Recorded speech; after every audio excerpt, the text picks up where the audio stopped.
The broadcast is now starting. All attendees are in listen-only mode. Hello, everyone. Welcome to today's webinar. Before we get started today, we're going to give just a little bit more time for people to filter in, make sure that they get into the webinar, find their seats, and be ready to take in today's content. We'll be starting in just about another minute, so about at 1:02, probably a few seconds into that. We'll be starting shortly.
Hello, welcome everyone to today's Best Practices webinar.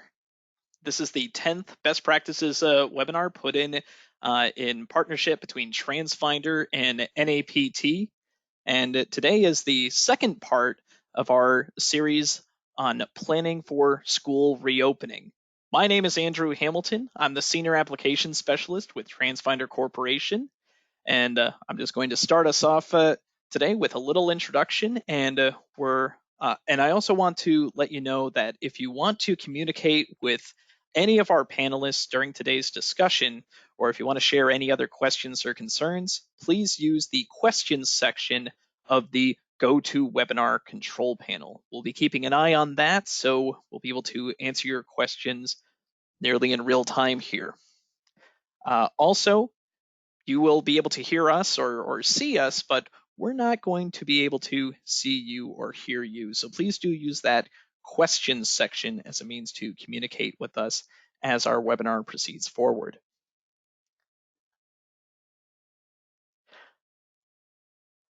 Now we have a great panel discussion set up today. We're all really excited about this. I myself am excited, but I'm gonna hold that back as I allow us to be welcomed by our the president and CEO of Transfinder Corporation, Tony Civitella.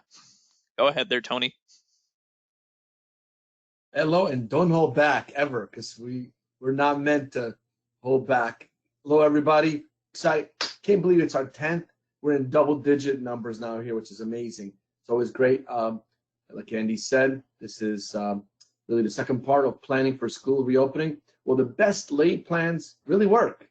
Amazing questions. Like Andy said, we have some great panelists here today. We'll be talking about and tackling really these questions that a lot of you guys have all these questions about what's going on, of course, for at the district and what's going on here. Of course, we always get the same questions asked several times. I just want to let you know right away. If you missed just part of some of the series, or really any of these series we've been doing, you could go on best practice pages. It's off our webpage on Transfinder.com, and you can see all those recorded. And we have so many at this point. I do want to say one thing. We have a product called Stop Finder. It's for communicating with parents and guardians. We add that offer we're offering it for free for clients and even non-clients of ours. It was good through the end of the school. We're actually extending that offer. We know that things are going to get really hectic, and now's the time to really communicate with your parents. So we're extending that to the end of this calendar year. It's really December 31st. So you could have that product for free. Just let us know. You could send us email at freestopfinder@transfinder.com, and we could figure out how to get you started. Again, this is the time to really communicate with the community. There's a lot of information coming out. We're learning so much, and now people are wondering what's going on. So take advantage. It costs you nothing. So get this product. Again, if you're a client, and if you're not, either way, it's free. Well, just came off a great Memorial Day weekend. It was great for probably everyone, even in the audience, just to have a couple of days, just relax. I tell you, I feel like I do need to get a haircut, but it was so relaxing with family. I'm sure you guys are the same thing too. And I, started thinking about, why we celebrated this weekend, and really it's honoring these individuals that really sacrificed their lives serving our country. So I'm extremely proud being born in Italy, and my family moved here when I was 9 years old, and extremely proud to be an American. I became a citizen of this country, and so I'm extremely proud. I tell people I'm probably more American than most people, so just because of that. So I felt like it was such a important event, and we had flags everywhere here during our cookout yesterday, and it was great, keeping our social distance with my relatives that came over. But it made me think about all these people that are just doing so many heroic things. And if you think about, everyone is talking about, the medical fields and the hospitals are just doing, the nurses and these doctors. And it also made me think about people like yourselves, that the school districts, and what you're doing to feed these kids, and you're bringing so many different things. And I just want to just keep saying thank you to everybody, and how well you're risking your lives to get out there and just take care of these kids. And really, that's where you guys stood up for this. And I just want to just keep thinking about how proud I am to also be in this industry. But listen, I want to spend too much time.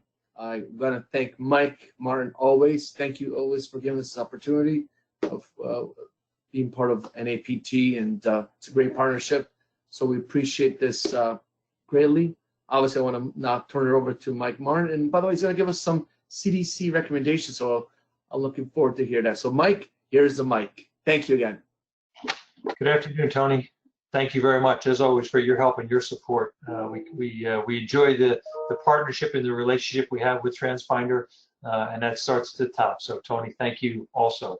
Good afternoon, everyone, and welcome to the second part of going back to school before the kids, and will the best laid plans really work? And for those of you who were paying attention to the news last week, you may have seen some information that was released by the Centers for Disease Control that really bring this to a new level, I think.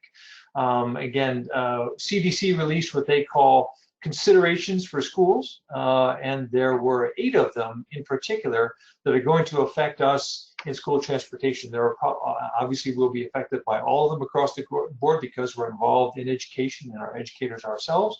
But there were 8 of them in particular that I want to bring to your attention that will be the subject of a discussion we're going to have today.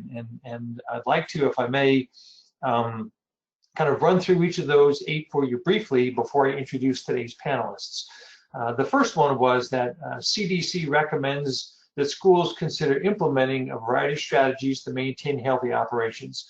The first one that caught my attention was offering options for staff at higher risk for severe illness, including older adults and people at all ages with certain underlying medical conditions that limit their exposure and risk, i.e. teleworking, modified job responsibilities that limit exposure and risk. We have a significant number of employees in our current operations that would fall into that at-risk category. I think we need to think and talk about what we should be doing and what we should be planning for as those folks come back to work and then continue to do their jobs.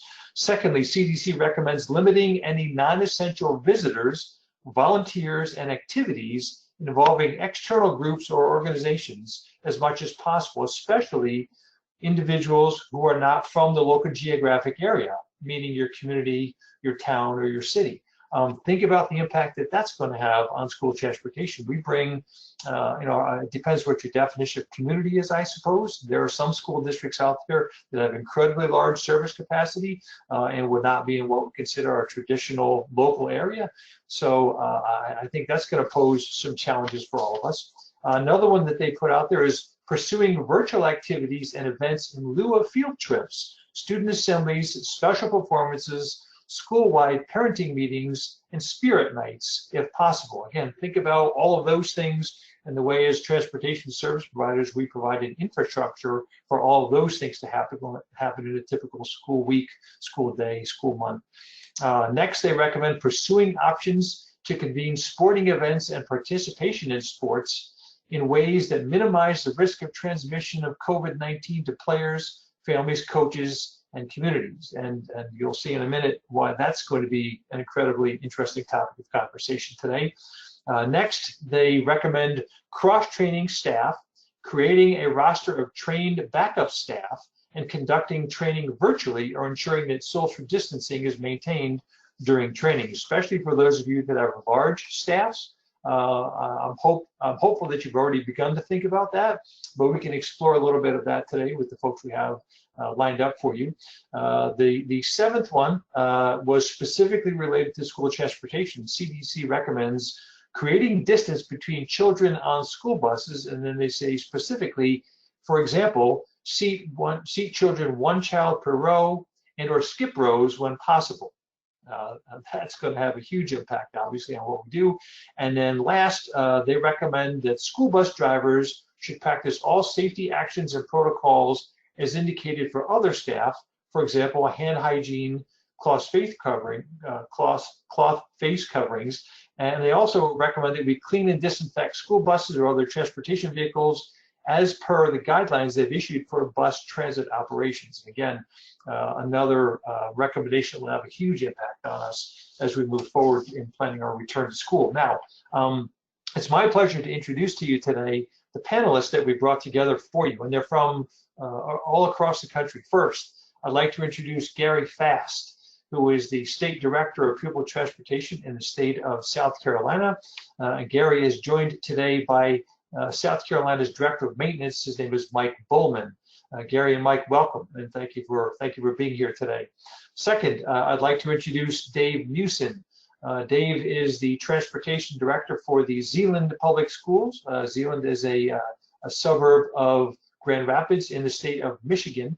Dave is also the acting executive director of the Michigan Association for Pupil Transportation. So I'm hopeful that Dave is still with us and that he'll join us momentarily. But David was on the phone at least before. Next, I'd like to reintroduce someone to you that, hello, David, there he is. I'd like to reintroduce someone to you that you've met before if you've been on any of these calls. And that is James P. Regan, who is the president of Capital Works Consulting and works with a variety of school transportation service providers in the Midwest, particularly in the state of Ohio. He works with Cincinnati Public Schools and Toledo Public Schools and created and disseminated for them and shared with all of you a couple of weeks ago their return to school roadmap. And last but certainly not least, I'd like to introduce Mike Simmons, who is the State Director of Pupil Transportation in the state of Arkansas. Mike is a longtime state director. Recently we left, went to another part of operations in the state of Arkansas and came back, enjoyed us in school transportation, just couldn't stay away. So Mike Simmons, thank you for joining us and welcome to the call today. And finally, I'd like to introduce our moderator today, Rick DeRico, who is Transfinder's Director of Public Relations. Thanks so much, Michael, and thank you to all of our panelists. I'm really excited because you represent so much different parts of the country, as well as the state level, the district level, and also the consulting level, which is all very valuable here. I think we're going to have a lively conversation. I want those who are in attendance to know that I am monitoring the questions, and so we will be trying to bring those up as quickly as possible. By the way, Mike, I should let you know, Lisa loved what you said, but she goes, couldn't write it down fast enough, basically. So we'll find a way to get those out there on transfinder.com, as well as I'm sure the NAPT website. But that all came from the CDC, and it's valuable stuff. So thank you so much, Lisa, for your comments. Before we get started, I just kind of like to set the table a little bit with a couple quick questions. Just if you could we'll start with Garry and Mike and Dave and James down and Mike. We have a couple mics here, a few mics, to just give us a little sense of who you are, your role, and then we'll back in a little bit and hear about what's happening in your region. But for starters, just Garry, if you could tell us a little bit about what you do and in what you're seeing where you are? Yeah, I'm the Director of Transportation with the South Carolina Department of Education. As you well know, we probably are the only state that has the state-owned buses. We run over 5,200 buses per day, 400,000 miles, with 300,000 students on board. Wow, great. And the other Mike? I'm Mike Bullman, again with the Department of Education. I'm responsible for the maintenance program here in the state. 42 maintenance shops across the state with approximately 370 technicians and support personnel. And your job just got a little more challenging with Corona, I'm sure. Yeah, a little bit. Yeah, a little bit. So we'll come back to you. So we're so glad you could join us, Dave. The other Dave, Mike, Dave.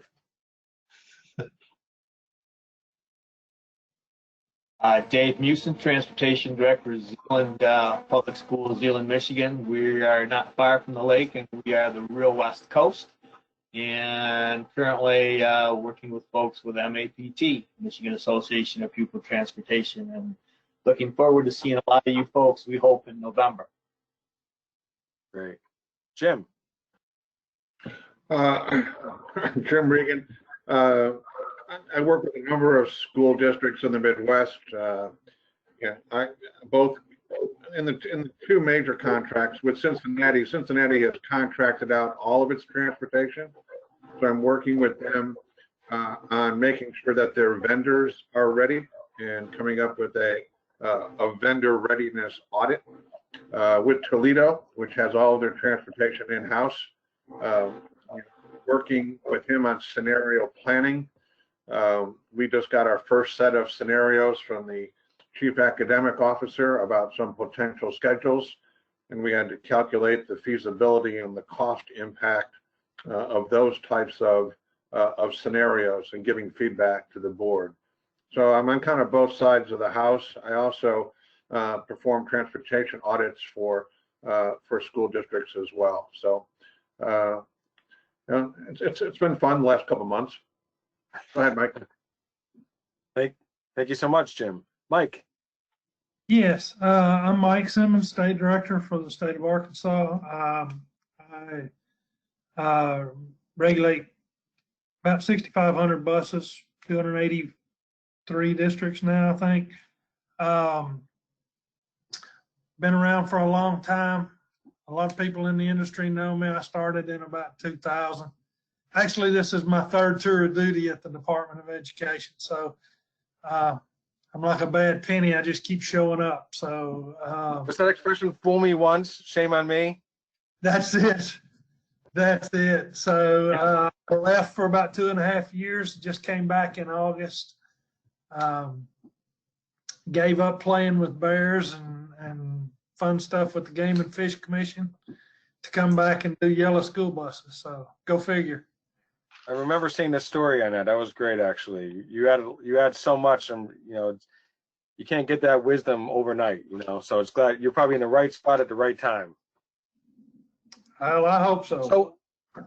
So I want to start a little bit, and maybe we'll start with you, Mike Simmons, and then we'll go the other way. A little bit about what's happening in your neck of the woods. What's open, what's closed. Retail, beaches, lakes, transit, library, DMV. Is your state having more of a phased opening approach? And if so, where are you at in that phase? Just kind of give us a sense of what the landscape is like where you each are. And we'll start with you, Mike. Well, it's kind of funny. Our governor was on Good Morning America this morning, Asa Hutchinson. He's one of the few governors that did not issue a true stay-at-home order. And we've had a fairly low count. I think we're at 6,000 roughly positives right now. We are in the middle of phased openings. We've opened some restaurants, most restaurants. I think the bars are opening next week. Gyms, things like that. State parks are open again. So we have been working on recommendations based on CDC and the Arkansas Department of Health recommendations. They have not actually been sent out. We don't know how we're going to start school next August, what that's going to look like. That's still kind of up in the air. So I know we have, as a division, had made our recommendations to the higher ups, but it has not been set in stone really and sent out to the districts yet. So we'll see what happens there. Very good. Thank you. Jim? I live in Illinois, outside of Chicago. Chicago itself is still more or less on lockdown. The governor in Illinois is, again, phased opening, but Chicago's being more conservative. And my clients, mostly in Ohio, they're in a phased opening as well. And I will say that with all of the CDC guidelines, most of the districts I'm working with are now beginning to treat them as guidelines, as all the indications are that the decision making is going to be pushed down to the local level. And so it's the boards who are deciding. So most of the conversations we're having right now is talking to boards about, okay, what are the number, what are the limited number, what's the short list of startup schedule configurations that you're considering. And I think that's where most of the conversations are at, in my transportation network. Go ahead, Dave. Great.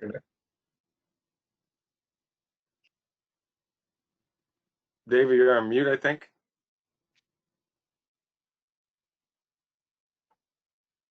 We had Don't some want of to that. miss a word. Now can you hear me? Testing. Yes.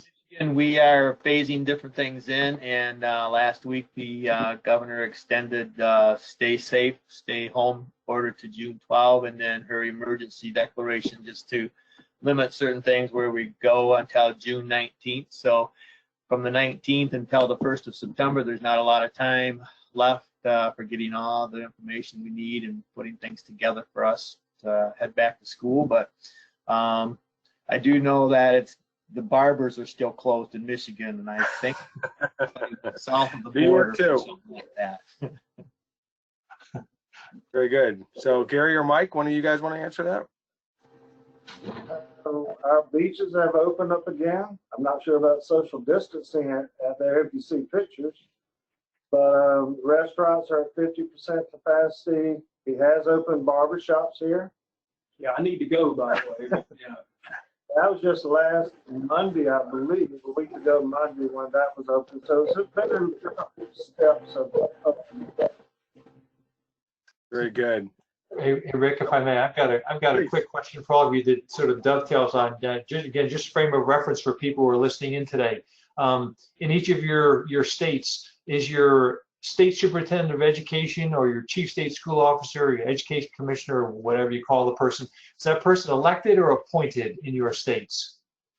They're elected in South Carolina. Elected. David?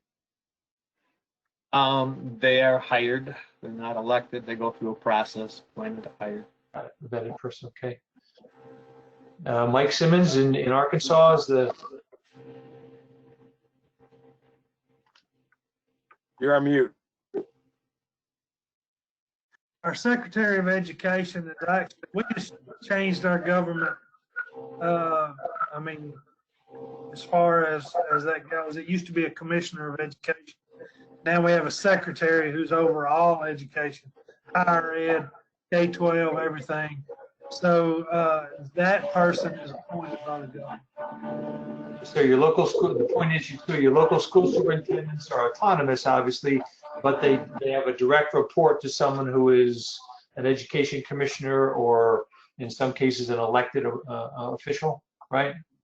Yes. So the autonomy is somewhat secondary, right? Got it. Okay, super. Thank you. I want to go right. I have a list of questions, and I do want to kind of build to this, but I do want to get to somebody who's attending, just so that they know that we really are taking these quickly. CDC recommends face coverings for bus drivers.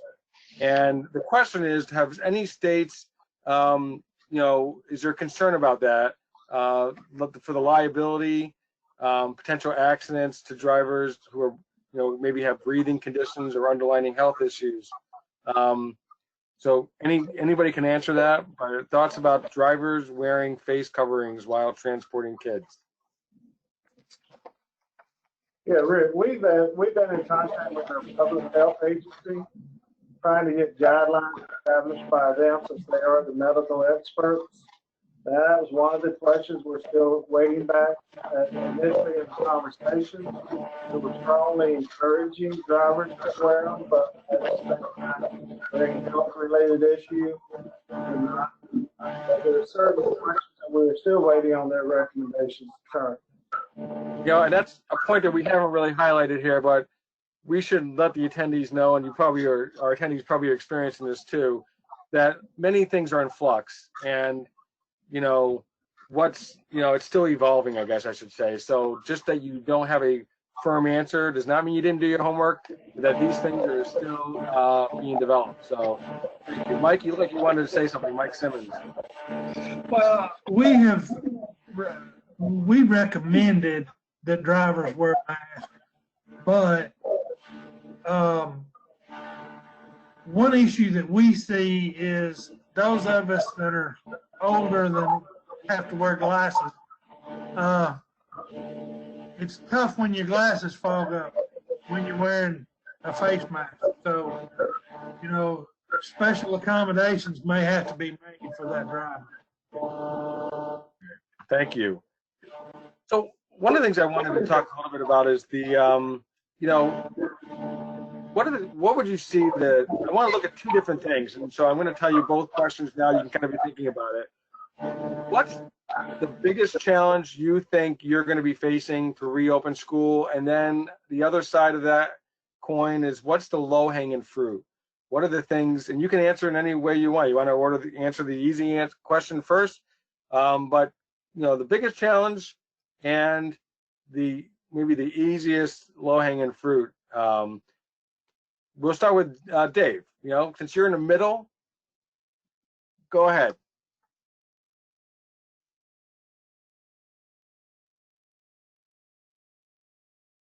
You're muted, Dave.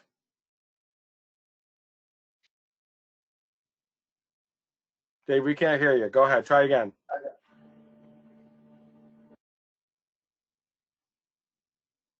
Can you hear me now? 10-4? Yes. Got it. Biggest challenge for me, I think, seems to be the mute button here, but we'll get there. Our superintendent said to us a week ago, he says, I want you to plan on starting school normally. And we all kind of took a step back and said, okay. He says, you have to have something to do, to plan for, and that's what we're going to plan, because there are no other plans that are cemented. There's lots of different scenarios. And so we're thinking of different ideas and different scenarios, but plan for normal so that, if possible, we're going to start September 1st normally. When you see the CDC recommendations come out or guidelines, that you kind of get a little hiccup on that, but like we're mentioning, they're guidelines or recommendations. It's not law. Good point. Sit back, we had a meeting with Michigan school business officials, transportation committee folks, and they shared that, and somebody did the math, how many kids that can go on a bus. If we needed to do that, we'd have to have a lot more drivers. We'd need a lot more buses and equipment.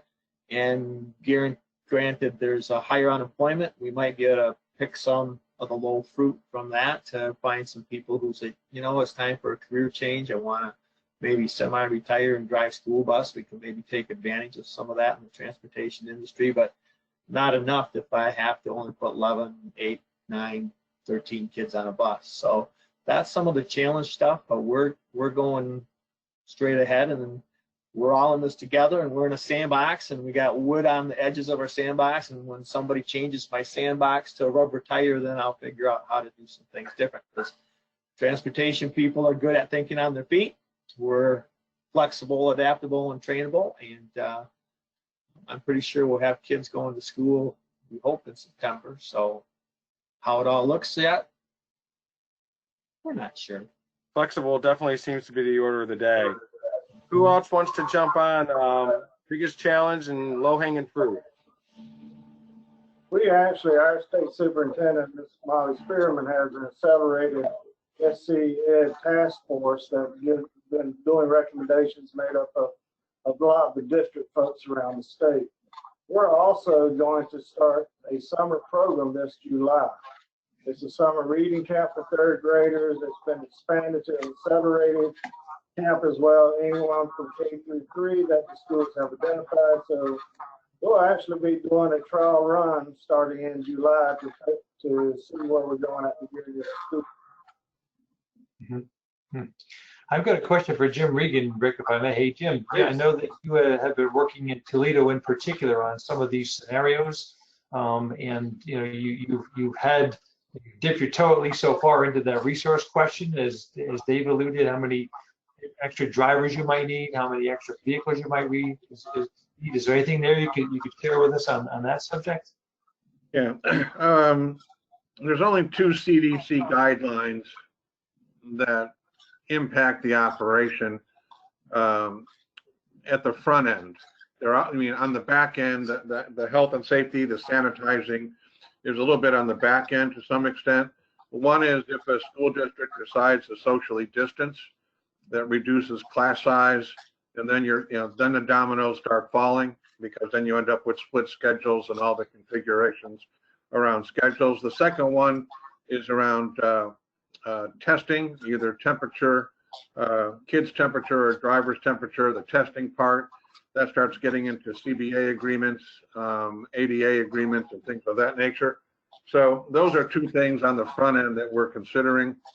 Overall, in the district I've worked with, we're beginning to operate on the assumption that there'll be at least a child at every window seat, which makes on a 72-passenger bus 24 students on a bus, as opposed to 1 per row. It's like 2 per row. It gives social distancing horizontally, but not between the seats. That's what has been deemed sort of practical. Whenever we get a scenario, we have I work with districts, and we have like a 6-step process. But the first thing we do is we'll take a scenario from the board and say, is it feasible from a scheduling viewpoint? And then the second question is we look at it from a capacity viewpoint. So if they split schedule, we have to look at all the existing routes, how many kids are on each bus. And if we split that in half, where would we be? How close would we come to a target of 24? And then, what do we do if there's a whole lot of buses that, you got 30, 32 kids on a bus, even at half? So all of those things kind of enter into it. I think, but I think going in, it's the social distancing in the classroom that's going to knock all the dominoes going forward. Because once you social distance in a classroom, you end up with a split schedule, Mike. And so we're looking at, I just got off a call with 2 school districts, and we just said, hey, if we split the schedule down the middle, give me every route and tell me how many kids were on each bus on that route last year. And if we split it in half, how many kids would we have on that bus?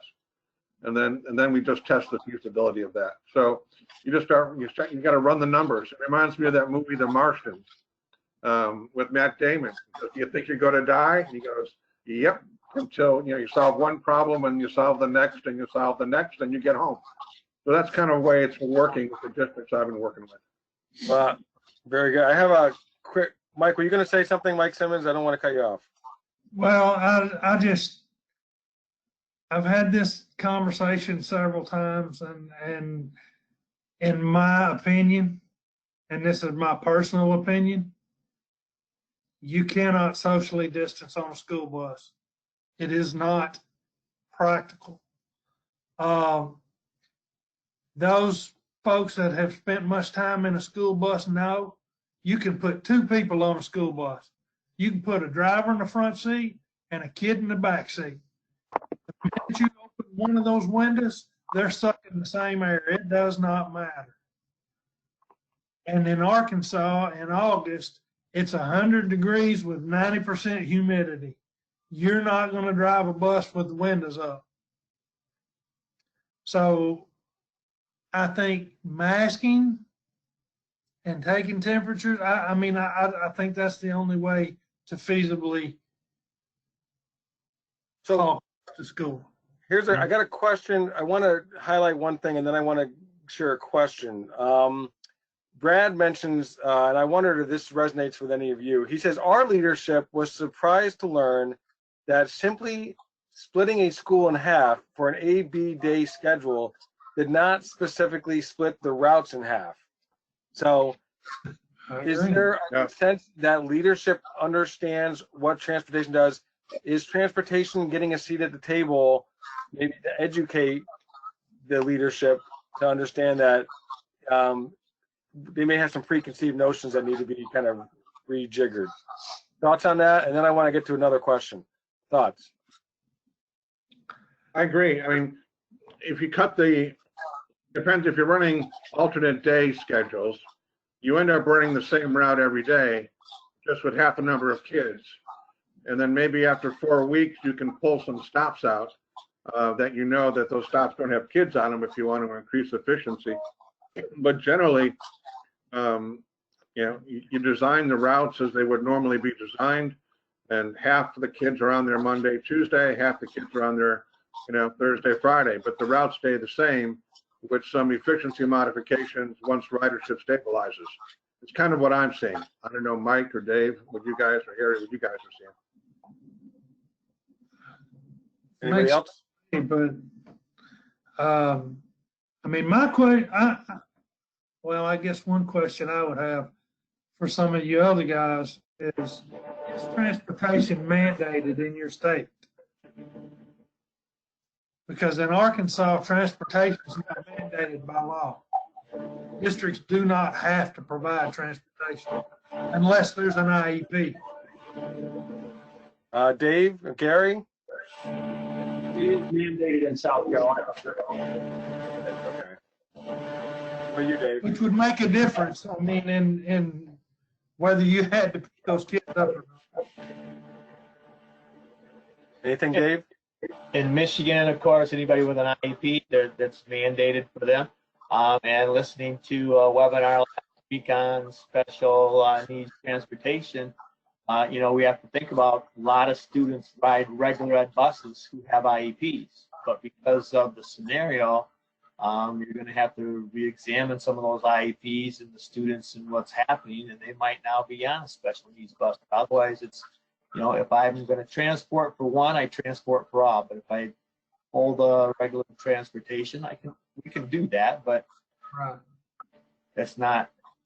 Think of the unintended consequences of doing all that. Now you're putting a lot of children in harm's way, traffic crashes, to kids walking to busier streets, bicycles, and it gets to be a mess. It's already a mess around a couple of our schools that have some poor traffic patterns. And now take the buses out, it will be worse. So, yeah.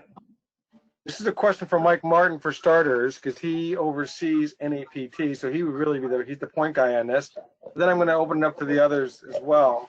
This is kind of a question, it's a statement, but I want to get your thoughts on it, from Al, who says, we as an industry need to push back against the CDC or any other organization, these recommendations about, social distancing on a bus. He says it's a little bit of a crazy concept, which Mike Simmons just said as well. This idea that the CDC gives kind of a false expectation to the parents about, I guess, the safety of the kids, and it puts the school districts in that kind of between a rock and a hard place. So, Mike, the question is, do you see a need for the industry to push back, or just accept the recommendations as is and try to work around it? And I think that depends on what you define as pushback. One of the things that we've been attempting to do with this series of webinars that we've been doing for the last 10 weeks is to emphasize from the start that a transportation service provider, public or private sector, should be proactive, and that she or he should not be waiting to be told what to do, that she or he should be actively seeking ways to get a seat at the table and or to press the narrative from the transportation perspective. We've been attempting to emphasize and arguing for a long time, frankly, that transportation is integral to education. It's not an ancillary service, and that just thinking that you could snap your fingers and make all these things happen, as was alluded earlier, just it's uninformed to think that if you go to a split schedule, that routing is going to be just cut in half. That's not realistic. So in terms of pushing back, I would say specifically we've been pushing back by that definition from the start. Should we directly go to CDC and say, hey, look, these are not realistic, these are not practical? We're working with the other two organizations that represent the industry right now at the national level, our partners at the National School Transportation Association and the National Association of State Directors of Pupil Transportation Services, to put together our own recommendations to the rest of the education hierarchy and to, frankly, the public health community, to say to them, these are the things that we can do. And for example, expecting us to maintain social distancing and provide the kind of service that you expect is not realistic. So to the extent that that's considered pushing back, we're already doing that. The final point that I would make to you as well is that one of the things I think everyone needs to bear in mind is while we may have the highest regard and respect for the healthcare professionals who are making these recommendations for the public health, these are recommendations, right? And that's sort of the gist of the panel discussion today. We've got a diversity of opinions and states represented here,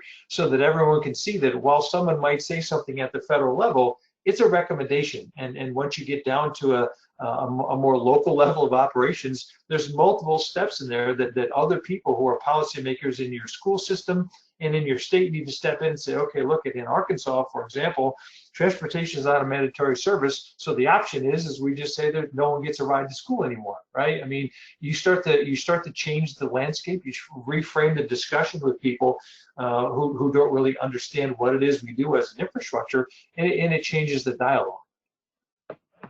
Very good. We'll go down the line. Garry or Mike and Dave and Jim. Go ahead. And Mike Simmons. Pushback on CDC. Well, I agree with Mike in the fact that I mean, I think we're pushing back, but in what way? I think over those of us in the industry have figured out that, a lot of people think because they've ridden a school bus, they're an expert in transportation.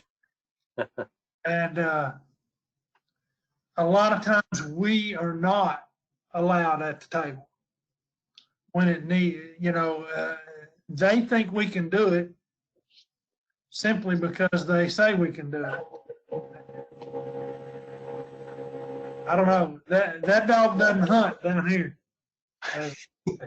So I like that expression. Some of the questions have come in to talk about the heat within a school bus. Arizona, one person mentions it can hit 115 degrees or more. So talking about, others are mentioning mandatory air conditioning. Is that a concern? How does that play into social distancing or spreading, potentially spreading the virus? Anything that any of you address that issue at all? We brought the air conditioning situation question up to our state health organization, DHEC, Department of Health and Environmental Control. We asked the question, about not operating the air conditioning versus operating the air conditioning. We're still waiting on the official recommendation from them. We think that what's going to happen is we're going to run the air conditioning, but yet we're going to have a window or two, maybe the roof vent open, just to maybe have a little bit of fresh air coming through there. And the AC on to try to control as much heat and humidity as we can. Good. Any other thoughts? Here's an off-the-wall one. We were looking at facility ventilation as well. And there's a case I think it was in Singapore, China, where they had highly directional air conditioning, and the air conditioning was blowing across one table that had a group of infected people, and everybody downwind in the subsequent tables in the restaurant also contracted the virus. And so, they say open air is great. But I mean, there's so many different studies. It's hard to get a clear picture, of course. But in some ways, if you're downwind in a confined place in air conditioning, I mean, there are some studies that say you're at risk if you're downwind. If the people at the, by the air conditioning, might be infected, then the people downwind could be. But I mean, there are studies that go the other way too. But I'd just say, the air conditioning, both in building and on buses, it's something that needs a little bit more research. But I think, for temperature-wise, if you've got 115 and humid, Mike, I understand the air con's going to be on. Good. We don't have, but we probably have less than 20% of our buses that have air on them anyway. Okay. In our heat and humidity. So, and we start school usually around the third week of August. So it's, the windows are going down. Going into some of the points that Mike highlighted in his report on the CDC guidelines, there's a couple other things I wanted to highlight. One is about the idea of offering options for staff who are at a higher risk for severe illnesses. I know that's an issue regarding drivers. You're dealing with a driver shortage, but is that something that's even possible? Just how are you going to handle situations like that recommendation? Are there certain people that you're going to have to probably even tell in advance, we don't think it's important, we don't think it's wise for you to be driving a bus this stage, and then you're going to have to scramble to find even more replacements? Dave? I think you're on mute, Dave. Okay, I'm muted now. That's a very good possibility. I have staff now that would really like to volunteer because we've done meal distribution since the very first week. And we've said if you're over 60 or if you have some of the concerns in your health that the CDC and everybody's thinking about, please don't volunteer. All right, you can help us do some other things. How does that go over? I mean, do they feel insulted by that, or do they feel cared for by that? Some of them are like, really? And then others are, yeah, I didn't think about that. Thank you. I had a couple of them, folks who were older, and they did the first couple times, and then after they saw how serious everybody was with masks and gloves and social distancing, they said, you know what, I think I'm going to pass. And I let them make that call as well. And so I said, well, thank you for letting us know. We have other people to step up. But you're right. You got to be involved in the whole training aspect of what you expect your employees to do. So, like, we have, where possible, maintain social distancing on your bus. Okay, maybe on a shuttle here or there. But the other thing is training of your employees before school starts about wear your mask, wash your hands, where's sanitizer, or when you pre-trip your bus, make sure you have a bottle of hand sanitizer somewhere, and how you're going to do this and that. And when we clean the bus, I mean, we clean our buses every year, and certain folks do things, and we did a real good cleaning this spring. But you're going to need to spend time with your staff and your driving staff just to say, hey, in between runs, you got to do this, you got to wipe handrails, you got to check this, you got to check that. And I know some of them are going to say, I barely have enough time to stop and use the restroom. How am I going to wipe everything? Hey, Rick, I've got a question, if I may, for Mike Bowman. Hey, Mike, you mentioned you've got 350, for all intents and purposes, 350 technicians. One of the recommendations that CDC made was to make sure that your staff is cross-trained, that there's some kind of a roster of trained backup staff, and that you conduct that training virtually and ensure that social distancing is maintain. Have you folks thought and or talked about how you're going to train a technician who needs to put her or his hands on a component or a part or something to actually, train someone else to do it? What are your thoughts about that? Yeah, we're in the early stages of that, Mike. We, of course, we provide PPE to all the technicians. We're asking them to, again, social distance within the shop. Training is going to be done virtually. We've upgraded some of our computer systems in the shop. So there's computers in all the bays, microphones, cameras, that sort of thing. So again, in preparation for doing this training virtually. So again, we're in the early stages. Got it. A couple quick questions for you. I want to do a rapid fire because I want to have you guys also give a closing thought. One is, what's the thought about running the buses as quote unquote normal, but where the kids have masks on? Has that been ruled out? So just a quick down the line. Garry. Talking with DHEC, it's not going. I don't think we're going to come out with a strong recommendation with students having masks on. Okay, Dave.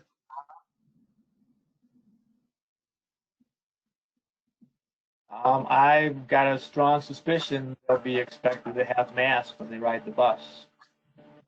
Okay, Jim, how about the districts you're working with? Kind of a mixed bag. I think masks will be recommended. Enforcement and compliance will be the issue. We've had conversations with special ed students who will not tolerate a mask on their face. And what do? We cannot leave a student at a bus stop who does not have a mask. So does the bus have to have spare masks? Good point. As soon as you got to look at all the unintended consequences of just saying masks for everybody. Very good. So I think those are the considerations, both in special ed and in the pickup of students. If Toledo has an 80% free lunch program population, their guess is that the parents will not be able to buy or supply masks. So they're going to be provided. They're probably provided at the school level, at the bus level. Thanks, Jim. I think that if you're going to require them, you're going to have to provide them. Yep. And I'm not sure that you can. I'm not sure you can police it. So, but I think it has to be recommended. I think that's right. That's what I'm hearing too, Mike. And so second question, that was by Anthony, by the way, and this is a question from Vanessa, who says, and we've talked about the split schedules, split sessions, AM, PM. What is the biggest obstacle that she would face if they were to have split sessions? Anybody? Not being involved in who goes into what session. The school Say that again, might, David? the school is going to say, okay, we're going to go split session, and we would like to take this group these days and this group those days. But maybe when they do that, one of my buses is 70% full, and on the other day it's only 30. So instead of splitting the number of kids on the bus, the school arbitrates the number. So the transportation department has to be involved to decide who's going to be on which alternate day type schedule, and say, all right, this family, all right, I've got this covered, and here's this, and we only got 30, we got 40% of the bus and 50% another day. 50, So the transportation department, transportation department needs to kind of elbow itself at the table when these decisions are starting to get made. Anybody else want to jump in on the biggest obstacle when splitting sessions? I The think biggest one of the obstacle biggest. you're going to have on split schedules is your tiering. You can split a schedule pretty much any way you want if you're on a single tier. So you can do a morning run and an afternoon run, or you can do it alternate days. But you talk to districts who have 2 or 3 tiers. By the time you you drop off 3 tiers of kids, and then you got to pick up 3 more tiers in the morning. I think it's your tiering schedule. The more tiers you have, the more complex it's going to become. And in some cases, if you have 3 tiers, split schedules on the same day are just not feasible, period. Mike? Thank you, Jim. Mike? Well, I might ought to keep my mouth shut on this one. No, come on. I think it's not even as much transportation as it is education. You start having kids come to school 2 days a week, virtual 2 days a week, and everybody does virtual on Friday or whatever, however you want to configure that. In today's society with 2 working parents, which I've got 3 kids and 4 grandkids at home, that my daughter has to work all day.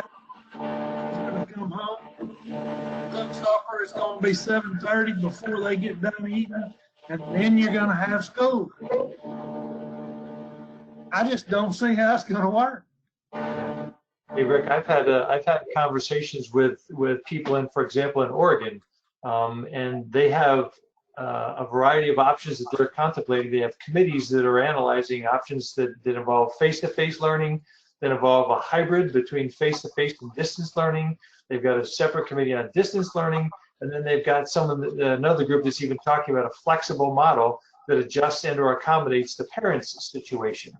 I mean, in any of those situations, the logistics for transportation are a nightmare unless they're actually sitting at the table. That kind of reinforces that point we discussed before, right? Yeah, like Gary's doing in South Carolina, like all of you are attempting to do. You need to say, hey, look, here's what we can do. We can't do anything you want. Here's what we can do. I think we need to really take a leadership role in terms of guiding these discussions. Last quick question, we have a takeaway, and I'm sorry for some that the audio is a little tough today. I know the content's worth trying to really do your best to try to listen as hard as you can. One of the comments, and it's come up before in past webinars, and I just want to make sure that you guys can, the idea of a kid showing up at the bus stop with a temperature. So, the question, do they get on the bus, or do you say you can't get on the bus? The whole idea of, do you even take a temperature at the bus stop, or is that something that happens at the school? We'll just go down through the line. I'm going to start with Mike Simmons. We'll go to Mike, Jim, Dave, and Gary or Mike. Well, I think, for one, I think the responsibility of taking the temperature should be the parents. But whether you leave them at the bus stop or not in the state of Arkansas is a district decision. I would not recommend leaving a kid at the bus stop, period. And most of our districts have that in policy. So honestly, I really don't know what the answer is. I mean, with the temperature, it's kind of damned if you do, damned if you don't. I mean, I'd be interested. Anybody else want to jump in? Thanks, Mike. And we don't all have to answer that, but any other thoughts on that? Mike, the driver's primary responsibility is to operate the bus safely. That's it. Temperature taking is a distraction. You brought up the thing about masks. Anything that defrays from the operator operating that bus safely, it's got to be challenged. We can't forget the parent responsibility here. The parents, in one of the districts, they're recommending the parents take the kids' temperature and educating the parents. But I don't think temperatures will be taken on the bus. I think it'll be a parent responsibility on the front end. And if the schools want to invest in the technology at the school level, that may occur if the school moves that direction. But I don't see it being taken on the bus at all. Okay. All right. Anybody else want to jump in on that? If not, we'll go to the final takeaways. All right. Let's go to final takeaways, and I'm going to bring Tony in at the very end. Mike, can you give me your final takeaways? Gary, Dave, and Mike.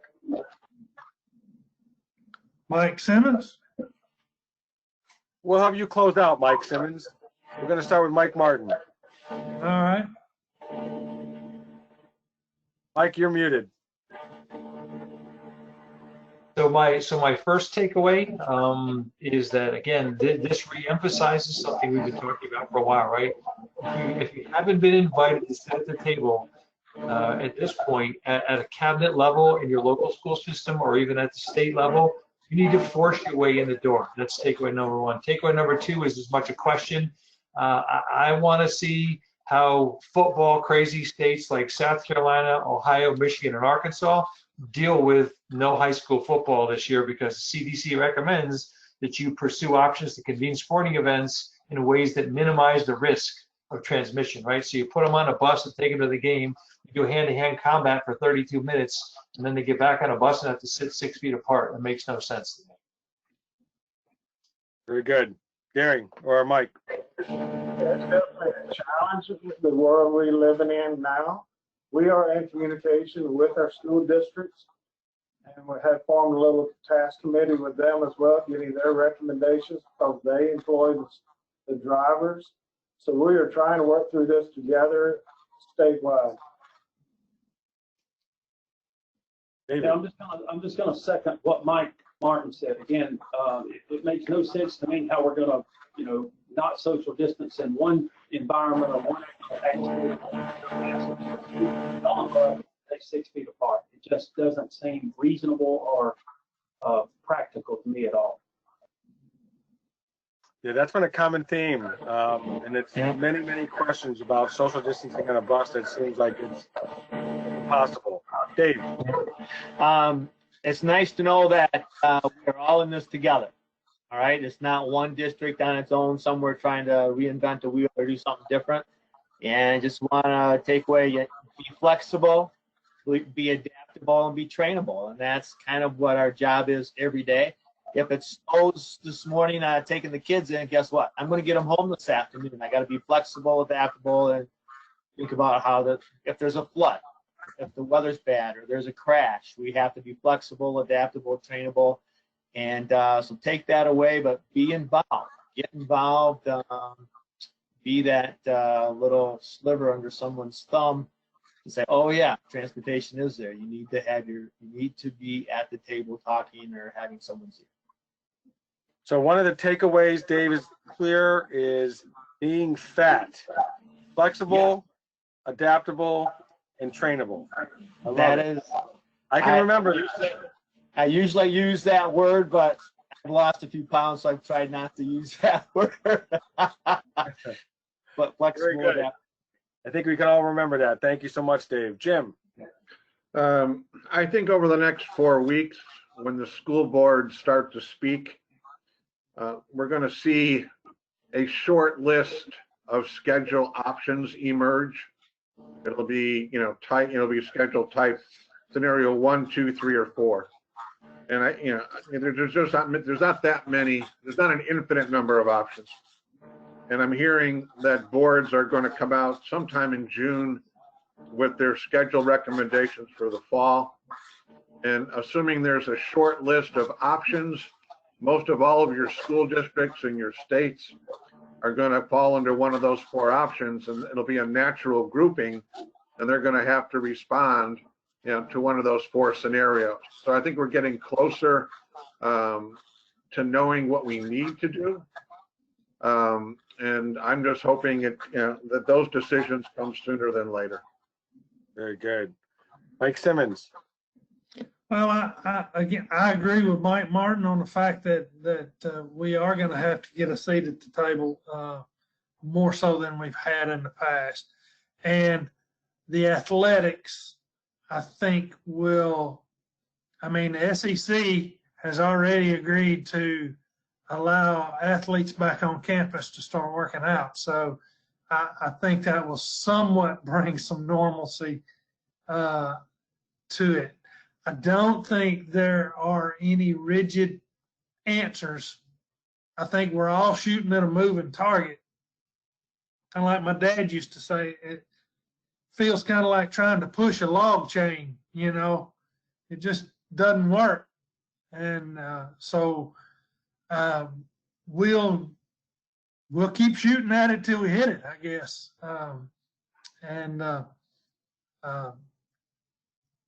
I'm up for suggestions. Anybody that has them, send them to me. Very good. Thank you so much, Mike. I'm going to ask Tony to come back on. Tony, you want to hop on camera real quick? Give us some of your takeaway from today's discussion, and then I'll close us out. I mean, it's about delays. Where we, even in our routing algorithm, we have a certain load time per student, whether they're smaller kids, right? First day of school, all the parents are taking pictures of the kindergarten, so that delays everything, right? So you guys know about this. So everything I've been hearing, like if you have to make sure the kid's wearing a mask, that's going to create a delay, right? If you have to temperature, all these things add up, and as we know, we build these routes are so efficient that if you lose a few minutes, it just has a ripple effect. So I think the routes that everyone is using right now, they're designing, pre-COVID, we're so tight. I think anything will disrupt it. It goes beyond just doubling the routes. It's much worse than that. So I think the takeaway, it's the routing that I've been hearing, almost impossible to actually do. So the load time is significant. So I think that's one of my takeaway for sure.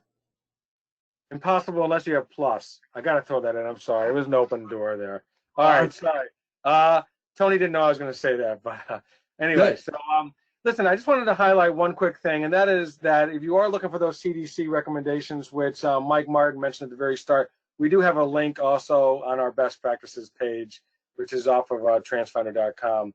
I really want to thank the panelists. Mike did an awesome job bringing together these amazing panelists with just your insights and your wisdom. I want to thank all of you who attended, asked amazing questions. We will be addressing these questions. Also, we send these out to the panelists to answer these, and we kick them back to you as well, so that if you asked a question that we didn't get to today, we will get those answers to you in an email down the road shortly. Also, I wanted to highlight that if you have a story of how your district has served the community, everybody here keeps talking about being flexible, adaptable, trainable, learning from each other. We want to hear those stories. We don't, it doesn't matter where your district is located. It doesn't matter, if you're a client of ours or not. It really doesn't matter. We want to really capture as many of these stories as possible. So just send those stories to mystory@transfinder.com, and it will be included on our best practices page, possibly in a future webinar as well, because I think the bottom line is we all keep learning from each other. Finally, I just want to say that if you could mark your calendars for next Tuesday, June 2nd at 1 p.m. for another best practices webinar with NAPT. They've been just an amazing partner. We're honored to be partnering with them on these. For now, I just hope you all have a great rest of your day. Thank you. Take care.